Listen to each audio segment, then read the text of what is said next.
마이애미, 모나코, 스페인 그랑프리를 우승하면서 드라이버 챔피언십 순위에서 압도적인 1등을 유지하고 있는 레드불의 맥스 베르스타펜이 캐나다 그랑프리에서 이번 시즌 4연속 그랑프리 우승, 그리고 레드불의 팀 역사상 100번째 그랑프리 우승, 그리고 개인 통산 41번째 그랑프리 우승을 달성하면서 아일톤 세나의 커리어 기록과 동률을 이뤘습니다. 지난 시즌 DRS 열차로 인해 많은 추월 장면을 보여주지 못했고, 이번 시즌 박진감 넘치는 휠투휠 배틀 장면이 많이 나오지 않고 있기에 캐나다 그랑프리의 메인 레이스도 팬들의 기대치를 높이는 데 실패했습니다. 비라는 변수 덕에 매우 흥미진진했던 퀄리파잉에 비해 메인 레이스는 단 한 번의 세이프티카를 제외하면 큰 이변 없이 마무리되었습니다. 에스턴 마틴의 페르난도 알론소가 지난 스페인 그랑프리에서의 부진을 떨쳐내고 이번 시즌 6번째 포디움을 캐나다에서의 2등으로 달성했고, 메르세데스의 루이스 해밀턴이 스페인 그랑프리에 이어 두 그랑프리 연속 포디움에 오르면서 3명의 월드 챔피언이 포디움에 오를 수 있었습니다. 오늘도 전체적인 레이스 리뷰가 아닌 흥미로웠던 뒷이야기들로 영상을 만들었습니다. 첫 번째 FP 세션이 시작된 직후 알핀의 피에르 가슬리가 드라이브 샤프트 문제로 레드 플래그를 발동시켰고, 가슬리의 차가 배리어 뒤로 견인된 후 바로 다시 재개될 거라 예상되었던 첫 번째 FP 세션은 20분 뒤에 취소되었습니다. FIA는 트랙에 설치된 CCTV들에 문제가 생겼고 카메라들의 싱크를 맞출 수 없기에 안전하게 세션을 통제할 수 없을 거라는 판단하에 첫 번째 FP 세션을 취소할 수밖에 없었다는 공식 발표를 했습니다. 결국 FIA는 두 번째 FP 세션을 30분 더 일찍 시작하면서 추가적인 시간을 팀들에게 제공했습니다. 비가 오는 퀄리파잉 세션에서 드라이버들과 팀들은 시시각각 변하는 노면의 상태에 최적화된 타이어를 고르는 것과 동시에 알맞은 시간에 적당한 트랙 포지션을 찾기 위한 눈치 싸움을 치열하게 이어갔습니다. 퀄리파잉에서 가장 큰 불이익을 받은 건 알핀의 피에르 가슬리였습니다. 가슬리는 Q1 후반 플레잉 랩에서 개인 최고 랩타임을 기록하고 있었지만 마지막 시케인에서 플라잉 랩을 준비하면서 자리 싸움을 하느라 감속을 하고 있던 페라리의 카를로스 사인즈에게 가로막혀 세 번째 섹터를 망쳤고 17등으로 밀리면서 Q1에서 탈락했습니다. 퀄리파잉이 끝나고 가슬리는 사인즈의 행동은 용납할 수 없다, 300km로 직선 구간을 통과하고 있는 차를 뒤에 두고 갑자기 30km로 감속하여 마지막 시케인을 도는 건 다른 드라이버들을 배려하지 않는 이기적인 행동이다. 만약 마지막 플라잉 랩을 정상으로 돌았다면 최소 6등으로 Q1을 통과할 수 있었을 것이다. 내 그랑프리를 망친 것뿐만 아니라 바로 사고로 이어질 수 있는 위험한 행동이었다. 이번 결과에 매우 실망했다라는 말을 했습니다.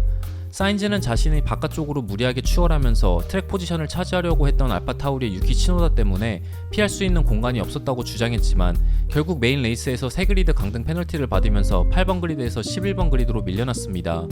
치노다도 Q1에서 10번 코너 바깥으로 차가 밀렸지만 무리하게 다시 트랙으로 복귀하면서 하스의 니코 �ül켄베르크의 랩을 방해했다는 이유로 3그리드 강등 페널티를, 그리고 자신의 홈 그랑프리 퀄리파잉에서 알핀의 에스타반 오콘의 진로를 8번 코너에서 방해한 에스턴 마틴의 랜스 스트롤이 똑같이 3그리드 강등 페널티를 받으면서 13번에서 16번 그리드로 밀려났습니다. 퀄리파잉 Q2에서 애매한 노면의 상태로 인해 많은 팀들이 인터미디어 타이어와 슬릭 타이어를 놓고 고민하고 있던 중 윌리엄스는 알렉산더 알본에게 슬릭 소프트 타이어를 끼우면서 유일하게 세션을 슬릭 타이어로 시작하는 패기를 보여줬습니다.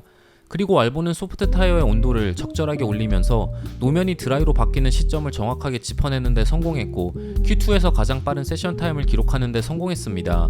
Q2가 끝나고 알본은 우리가 늘 얻고 싶어 했던 좋은 결과다. 공장에 있는 모두와 이 팀의 모든 멤버들이 이 결과를 통해 팀의 발전을 확인하고 몇 년 뒤에는 더 경쟁력 있는 팀이 될 것이라 생각했으면 좋겠다. 나한테도 아주 좋은 동기부여가 됐다. Q1에서 6등을 했기에 차의 페이스가 꽤 좋다는 걸 파악했고 Q2에서 무리한 도박을 할 이유는 없었지만 슬릭 타이어를 사용하는 게 더 빠를 거라는 확신이 있었다. 다른 팀들이 모두 인터를 선택한 것에 매우 놀랐다. 작년에 러셀이 퀄리파잉에서 혼자 소프트를 끼고 나와 미끄러졌던 것이 생각났고 1번과 2번 코너를 매우 천천히 돌면서 미끄러지지 않으려고 노력했다라는 인터뷰를 했습니다. 하지만 Q2에서 페라리의 샤를 르클레어는 세션 시작과 동시에 아웃랩 도중 소프트 타이어로 교체해야 한다는 무전을 팀에게 전달했지만 엔지니어는 베르스타펜도 인터 타이어를 선택했다는 말과 함께 샤르를 피트인시키지 않았습니다. 그 이후 샤를에게 인터를 사용해 뱅커랩을 기록하라는 주문을 한 페라리는 샤르를 소프트 타이어로 교체시킬 타이밍을 놓쳤고 샤를은 Q2에서 탈락하는 불운을 겪어야만 했습니다. 퀄리파잉이 끝나고 샤를은 슬릭 타이어로 교체할 것을 건의했다. 누가 봐도 슬릭 타이어가 옳은 선택이었다.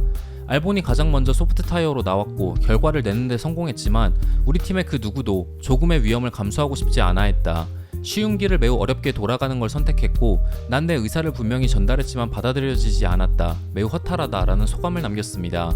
Q2보다 더 많은 비가 쏟아지기 시작한 Q3에서는 모든 드라이버들이 세션 초반에 랩타임을 작성하기 위해 앞다퉈 피트를 빠져나왔고, 모두의 예상을 깨고 하스의 니코 휉켄베르크가 두 번째로 빠른 랩타임을 기록하면서 프론트 로우를 차지하는 데 성공했습니다.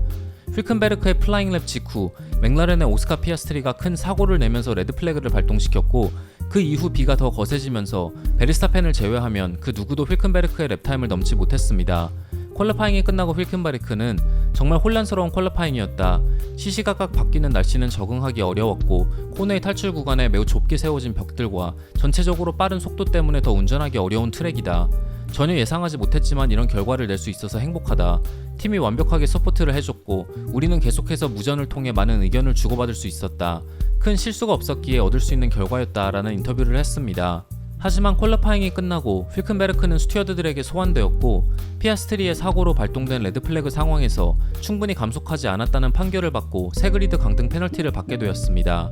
FIA는 휉켄베르크는 개인 최고 랩타임을 기록하고 바로 그 다음 플라잉 랩을 시작했기에 첫 번째 코너에서 레드 플래그가 나왔을 때 이미 감속해야 하는 페이스보다 1.5초 더 빠른 상태였다. 그리고 바로 이어지는 섹터에서 감속하는 게 매우 어려웠다고 주장했고, 동시에 헤드셋을 통해 나오는 경고음이 오작동을 일으켰기에 감속해야 하는지 아니면 페이스가 너무 느려 가속해야 하는지 판단할 수 없었다고 진술했다. 비슷한 상황에서 페널티를 받지 않은 에스타반 오콘과 비교했을 때 첫 번째 섹터를 제외하면 엇비슷한 페이스를 기록했다는 걸 정상 참작했다. 하지만 그럼에도 불구하고 규정에 위반되는 행위이기에 원래는 10그리드 강등 페널티가 주어져야 하지만 5그리드 강등 페널티를 부과하기로 했다라는 공식 발표를 했습니다. 모나코와 스페인에서 자신의 실수로 Q3 진출에 실패한 페레즈가 캐나다에서도 Q2에서 탈락하면서 퀄리파잉 부진을 이어갔습니다. 같이 Q2에서 탈락한 샤를과 비슷하게 인터미디어 타이어로 뱅커랩을 기록하려고 노력하면서 시간을 낭비한 페레즈는 반바퀴 정도 늦게 슬릭 타이어로 교체했다.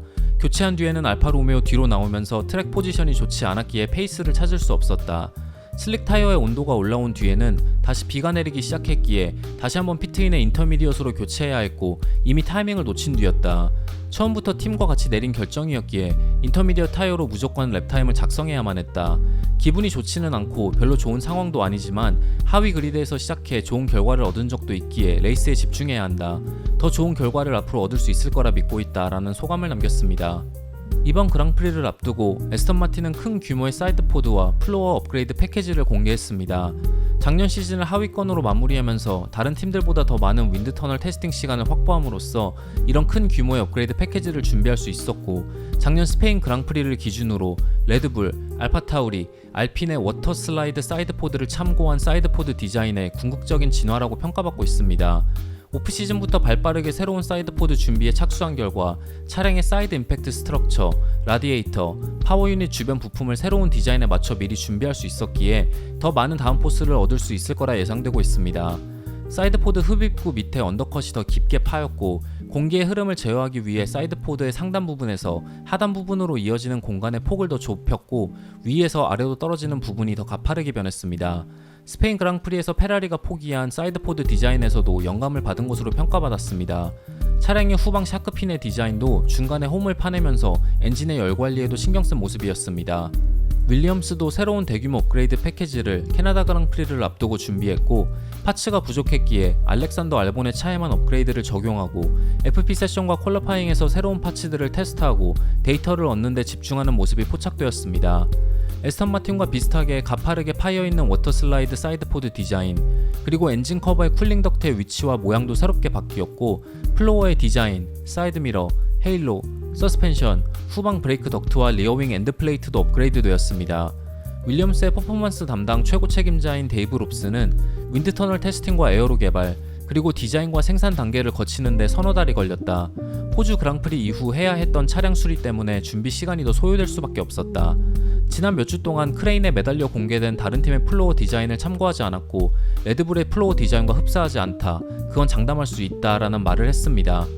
메인 레이스 시작과 동시에 선두를 유지한 베르스타펜 뒤로 메르세데스의 루이스 해밀턴이 3번 그리드에서 뛰어난 반응 속도를 보여주면서 2번 그리드에 위치한 에스턴 마틴의 페르난도 알론소를 추월하면서 2등으로 치고 올라왔고, 그 뒤로는 4번 그리드에서 출발한 메르세데스의 조지 러셀이 알론소를 압박했습니다.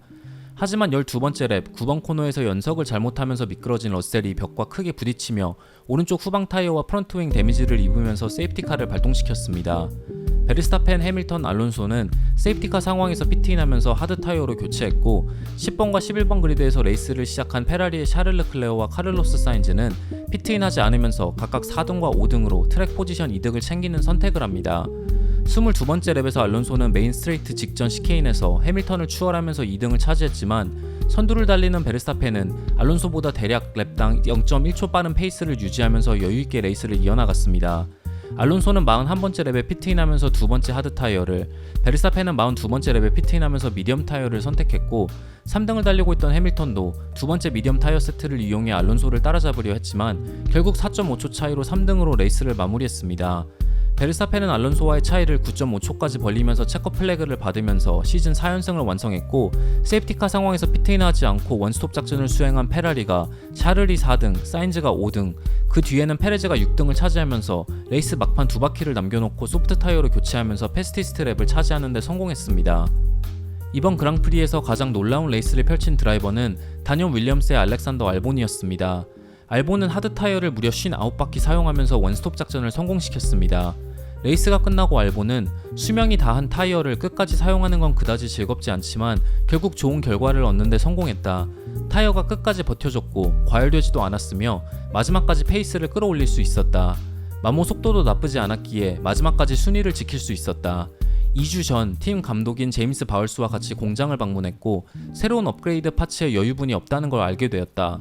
모든 업그레이드 파츠가 내 차에만 장착되었기에 절대 사고를 내면 안 된다는 중압감을 느꼈지만 다행히 포인트를 챙길 수 있었다라는 인터뷰를 했습니다. 한편 9등으로 레이스를 마무리한 맥라렌의 랜도 노리스는 12번째 랩 세이프티카 상황에서 나온 5초 페널티로 인해 13등으로 밀려나면서 포인트를 획득하는 데 실패했습니다. 노리스의 페널티에 대해 FIA는 노리스는 세이프티카 상황에서 일부러 감속하면서 팀이 더블 스택 피트인을 할 시간을 벌려 했다. 팀메이트인 81번 카에 비해 10번 코너에서 13번 코너까지 50km 정도 감속하면서 거리를 벌리려 했다.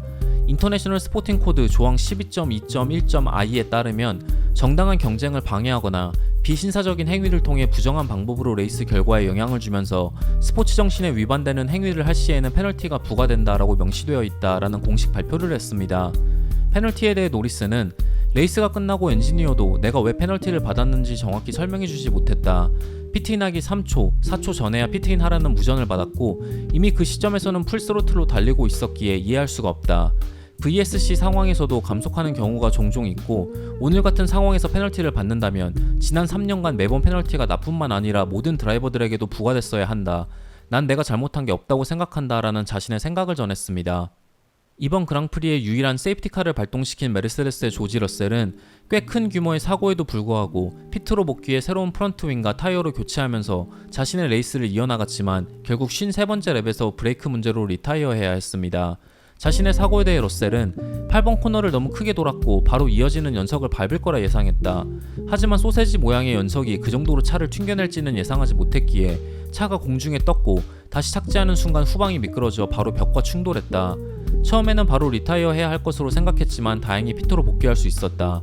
차에 문제가 있다고 느끼긴 했지만 완주할 수 있을 거라 생각했고 브레이크 문제도 사고 때문이 아니라 앞서가는 차와 뒤에서 따라오는 차의 사이에 끼어 온도 관리를 하지 못해 생긴 것이 아닌가 생각하고 있다. 갑자기 문제가 생겼고 아마 브레이크가 부식된 것이라 생각한다라고 분석했습니다. 레드불이 캐나다 그랑프리를 우승하면서 페라리, 맥라렌, 메르세데스, 윌리엄스와 함께 F1 역사상 5번째로 100승 이상을 기록한 팀으로 남게 되었습니다. 과연 레드불의 홈 그랑프리인 오스트리아에서 101번째 우승을 추가할 수 있을지, 깊은 부진에 늪에 빠진 페레즈가 시즌 초반 보여줬던 폼을 찾을 수 있을지, 그리고 과연 베르스타펜이 얼마나 빨리 드라이버 챔피언십 우승을 확정지을 수 있을지 지켜보면서 이번 영상을 마치도록 하겠습니다. 시청해주셔서 정말 감사합니다.